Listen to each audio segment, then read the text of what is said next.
بسم اللہ الرحمن الرحیم۔ آج جو ہمارا سبق ہے وہ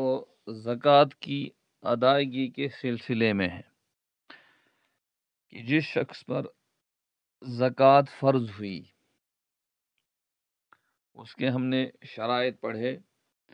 کہ اس کے کیا کیا شرائط ہیں، اس کی کیا صورتحال ہونی چاہیے کہ وہ مسلمان ہو، آزاد ہو، بالغ ہو، عاقل ہو،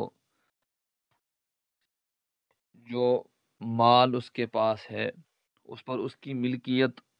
مکمل ہو، یعنی ایسا نہ ہو کہ اس کے ہاتھ میں ہے ہی نہیں، صرف وعدہ ہے کسی مال کا لیکن ابھی اس کے پاس نہیں آیا ہے، یا مال دوسرے کا ہے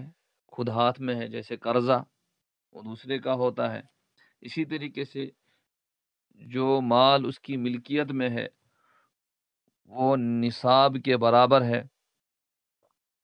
اور پھر یہ مال حاجات اصلیہ سے زائد ہو، اور اس میں قرضہ وغیرہ نہ ہو، یعنی یہ قرضے سے خالی ہو، اور اسی طریقے سے یہ مال جو ہے یہ نامی ہو، یعنی اس میں اضافہ ہوتا ہو، چاہے حکمی اضافہ ہو چاہے حقیقی اضافہ ہو، جیسے سونا چاندی تو یہ تقدیراً اس میں اضافہ ہوتا رہتا ہے، اور حقیقی طور اضافہ جیسے جانور وغیرہ۔ بہرحال متا یجب اداؤہا، زکوٰۃ کی ادائیگی کب واجب ہوتی ہے؟ یشترط لوجوب اداء الزکاة ان یحول علی النصاب الحول القمری، یشترط یعنی شرط ہے، لوجوب اداء الزکاة زکوٰۃ کی ادائیگی کے واجب ہونے کے لیے۔ ایک تو یہ کہ زکوٰۃ فرض ہوئی تھی، دوسرا ہے کہ ادائیگی فرض کب ہوتی ہے؟ وہ جب پورا سال اس پر گزر جائے۔ تو زکوٰۃ کی ادائیگی کے واجب ہونے کے لیے شرط ہے ان یحول علی النصاب الحول القمری، کہ نصاب پر ایک قمری سال گزر جائے۔ وَيُرَادُ بِذَلِكَ ان یکون النصاب کاملا فی طرفی الحول، اور اس سے مراد یہ ہے نصاب پر سال گزرنا کہ نصاب کامل ہو سال کے شروع میں یا اور سال کے آخر میں۔ جیسے ایک شخص پر کے پاس 40,000 روپے جمع ہو گئے، جو اس کے پاس اس کی ضروریات اصلیہ سے زائد ہیں، کوئی قرضہ اس پر نہیں تھا، تو اس دن اس پر زکوٰۃ فرض ہو گئی۔ اس نے وہ قمری تاریخ نوٹ کر کے رکھ لی، جیسے آج 2 ربیع الثانی ہے تو 2 ربیع الثانی اس نے نوٹ کر کے تاریخ رکھی۔ اگلے سال 2 ربیع الثانی جب وہ اپنا حساب دیکھتا ہے تو اس کے پاس 40,000 روپے برابر ہیں یا اس سے زائد ہیں، تو اس دوران جو یہ 2 ربیع الثانی سے 2 ربیع الثانی تک ہے، اس دوران اگر بیچ میں اس کے پاس 10,000 رہ گئے، 5,000 رہ گئے، یا یہ کہ اضافہ ہوا 70,000 چلا گیا، 5 لاکھ، 10 لاکھ، 20 لاکھ چلا گیا، تو اس سے کوئی فرق نہیں پڑے گا، بلکہ جو دوسرا سال آنے پر جو وہی دن جب اگلے سال آیا اس دن دیکھے گا یہ کہ اس کے پاس کتنا پیسہ ہے، اس کا یہ حساب لگائے گا۔ وَيُرَادُ بِذَلِكَ أَن يَكُونَ النِّصَابُ كَامِلًا فِي طَرَفَيِ الْحَوْلِ، اور اس سے مراد یہ ہے کہ نصاب کامل ہو سال کے اول آخر میں، سواء کان بقی کاملا، چاہے وہ بچا ہو مکمل، فی اثنائہ سال کے دوران، ام لا یا نہیں، یعنی سال کے دوران چاہے اس میں کمی ہوئی ہو یا زیادتی ہوئی ہو اس سے کوئی فرق پڑنے والا نہیں، لیکن سال کے اول اور اخیر میں وہ برابر ہونا چاہیے۔ فَإِذَا مَلَكَ نِصَابًا كَامِلًا، جب کوئی شخص مالک ہوا نصاب کامل کا، یعنی اتنے نصاب کا جس پر زکوٰۃ واجب ہوتی ہے، فی اول الحول، حال کے شروع میں، ثم بقی کاملا، پھر وہ برابر رہا، یعنی اس میں کوئی کمی نہیں ہوئی بلکہ اضافہ ہی ہوتا رہا، حتی حال الحول، یہاں تک کہ سال گزرا، وجبت فیہ الزکوٰۃ، تو اس میں زکوٰۃ واجب ہو گئی، یعنی ادائیگی واجب ہو گئی۔ فَإِنْ كَانَ النِّصَابُ كَامِلًا، اگر نصاب مکمل تھا، فی اول الحول، سال کے شروع میں، ثم نقص، پھر کم ہوا، فی اثناء الحول، سال کے دوران، ثم تم النصاب فی آخرہ، پھر آخر سال میں پھر سے نصاب برابر تھا، وجبت فیہ الزکوٰۃ، تو اس میں بھی زکوٰۃ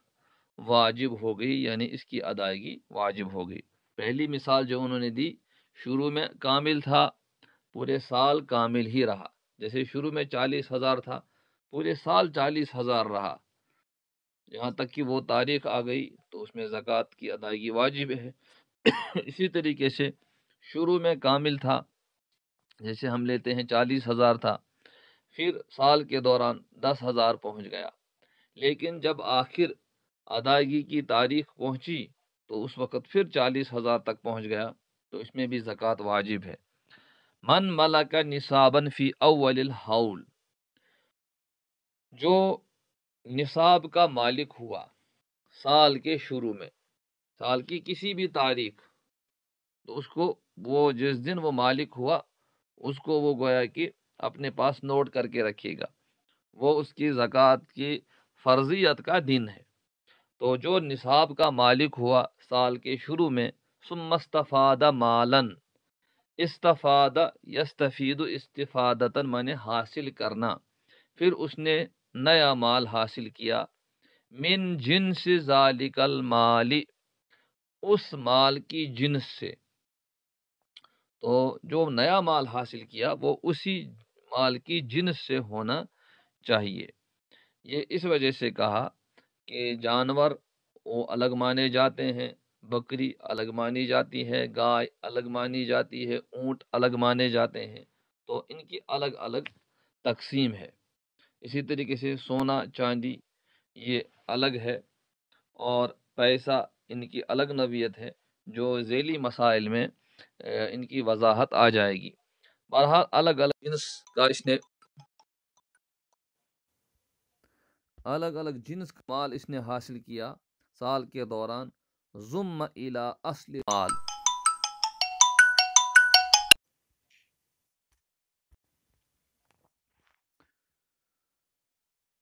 ضم الی اصل المال، تو اس اضافے کو اصل مال کے ساتھ جوڑ دیا جائے گا۔ جیسے ایک شخص کے پاس 40,000 تھے،